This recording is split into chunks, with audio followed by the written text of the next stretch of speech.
दोस्तों, रूस और यूक्रेन के बीच युद्ध के 1238 दिन हो गए। स्थिति कहें युद्ध क्षेत्र की, यानी मोमेंटम, तो तकरीबन वैसे ही है। रूसी सैनिक काफी तेजी से दक्षिण और पूर्व में बढ़ रहे हैं। उत्तर पूर्व में गति थोड़ा कम है और सूमी के क्षेत्र में तकरीबन पोजिशनल बैटल है। हालांकि छोटी मोटी प्रगति रूसी सैनिकों के पक्ष में दिख रहा है। तो जैसा मैंने कहा, दक्षिण यानी जापोरिजिया क्षेत्र में कामेंस्की से लेकर वेलिका नोवोसिल्का तक और खासकर निप्रोपेट्रोवस्क ओब्लास्ट यानी राज्य की तरफ बढ़ना वह लगातार जारी है। पूर्व में जहां जबरदस्त लड़ाई चल रही है, पुक्रोवस्क के पश्चिम में, यानी फिर से कहें तो निप्रोपेट्रोवस्क की तरफ, वेलिका नोवोसिल्का क्षेत्र में, या और भी आगे बढ़कर कॉन्स्टेंटिनोवका में इनकी बढ़त लगातार जारी है। थोड़ा सा डिटेल में पूर्वी पुक्रोवस्क के बारे में बात करते हैं, यानी दक्षिणी फ्लैंक में, राइट साइड में जब हम रूस से यूक्रेन की तरफ बढ़ते हैं तो रूसी सैनिकों का जबरदस्त आक्रमण हुआ है फेदरोवका और इकोनॉमिक की तरफ में, और भी वहां से वह नोवोट्रोट्स्कोय के बाहरी क्षेत्र में पहुंच गए हैं। रूसी सैनिक फेदरोका, जिसकी मैंने बात की, और राजीनो के पश्चिम से सुवोरोवो की तरफ तकरीबन 2 किलोमीटर रोदिन्स्की के क्षेत्र में बढ़े हैं और मिर्नोग्राद के उत्तर में 2.5 किलोमीटर। यह एक अच्छी प्रगति है। इसी से सटे हुए क्षेत्र अलेक्सांद्रो कालिनोव और उसके उत्तर में यदि हम टोरेस की भी बात करें तो कॉन्स्टेंटिनोवका की तरफ रूसी सैनिक डाइलिवका की तरफ आगे बढ़े हैं, और क्लेशिवका, याद होगा यदि आपको तो, चासिव यार यानी बाखमुत से सटे हुए क्षेत्र में, यहाँ से भी इनकी बढ़त दक्षिण पश्चिम में हुई है। रूसी सैनिकों ने यहाँ पे पेत्रोवका पर तकरीबन पूरी तरह कब्जा कर लिया है और कैटेरिनिवका के दक्षिण में बढ़ रहे हैं। अलेक्सांद्रो कालिनोव क्षेत्र में रूसी सैनिक याब्लोनिवका के केंद्र में पहुंच चुके हैं और स्टेपनोवका की तरफ भी बढ़ रहे हैं। अब और उत्तर में आते हैं, सिवेर्स्क, और बहुत समय के बाद से ऐसा लगा है कि चुपचाप खामोशी से उससे सटे हुए उत्तर यानी लिमान क्षेत्र में, कहें तो उत्तर पूर्व यूक्रेन के क्षेत्र में सेरिब्रियानकी या सेरिब्रियांस्की फॉरेस्ट्री के क्षेत्र में रूसी सैनिकों का जबरदस्त दबाव है और बढ़त भी है, जो जनरल मीडिया में आजकल नहीं दिख रहा है। और यहाँ से यूक्रेनियन सैनिकों की स्थिति काफ़ी नाजुक है, क्योंकि कहने के लिए फॉरेस्ट्री है यानी छोटा मोटा जंगल है, लेकिन जंगलों का तकरीबन सफाया हो चुका है बहुत ज़बरदस्त बमबारी के कारण, खासकर रूस के तरफ से 500 और 1000 केजी के जो ग्लाइडिंग बॉम्ब हैं उनके द्वारा, और ठूंठ से रह गए हैं। इसलिए उनका, यानी यूक्रेन के सैनिकों का यहाँ टिकना बड़ा मुश्किल है, और खासकर स्लोवियांस्क और लिमान क्षेत्र दोनों तरफ में राशन की सप्लाई की कमी है। म्यूनिशंस यानी गोला बारूद की सप्लाई भी पूरी तरह से नहीं पहुंच पा रही है, और जो वहाँ पे फंसे हुए हैं उनका निकलना भी मुश्किल है। खार्कोव के उत्तर यानी वोल्चांस्क क्षेत्र में रूसी सैनिकों का दबाव जारी है। बढ़त बहुत छोटा सा है, फिर भी जारी है। कुर्स्क और सूमी क्षेत्र में आते हैं तो कुर्स्क में यूक्रेनियन सैनिकों ने कुछ रेवों में फिर से जवाबी हमला किया है। हालांकि कोई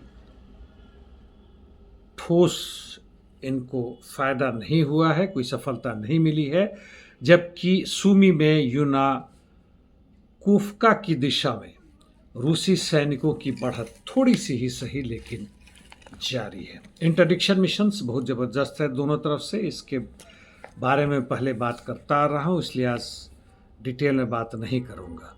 मिडिल ईस्ट एशिया में आते हैं। पैलेस्टीन इजराइल वॉर खासकर गाज़ा में जारी है। हमास का गेरिल्ला युद्ध भी जारी है और कल उन्होंने आईडीएफ के सैनिकों पर एंटी टैंक मिसाइल से आक्रमण कर दिया।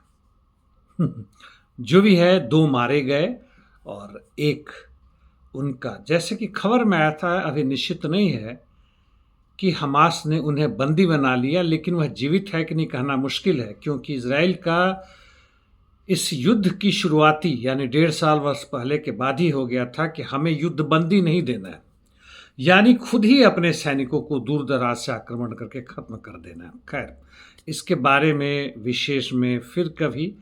अभी हम आगे बढ़ते हैं। जहाँ तक सीरिया में है, वहाँ पे ड्रूज लड़ाकों के खिलाफ बहुत ज़बरदस्त आतंकी हमले हो रहे हैं और सीरिया के सरकारी सैनिक उनकी केवल लड़ाकों को नहीं, उनके परिवारों को और सबको बर्बाद करने में लगे हैं। यह सुवायदा यानी सीरिया के दक्षिण पश्चिम में जारी है। सीरिया कहीं से भी शांत नहीं है।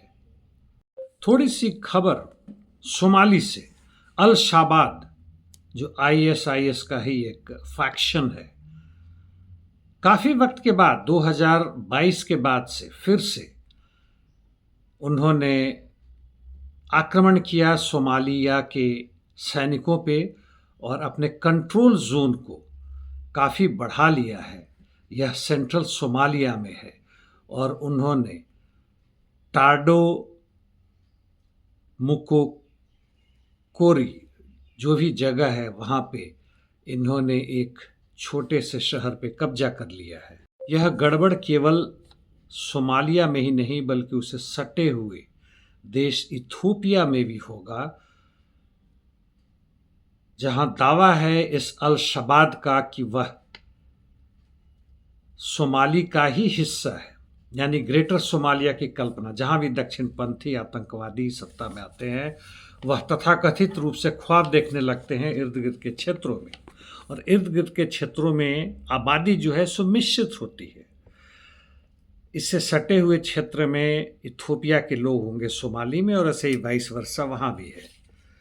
तो जो भी है, अभी यह स्थिति वहाँ पे खराब है। करीब 46 लाख इस युद्ध के कारण फिर से शुरुआत हो गई है।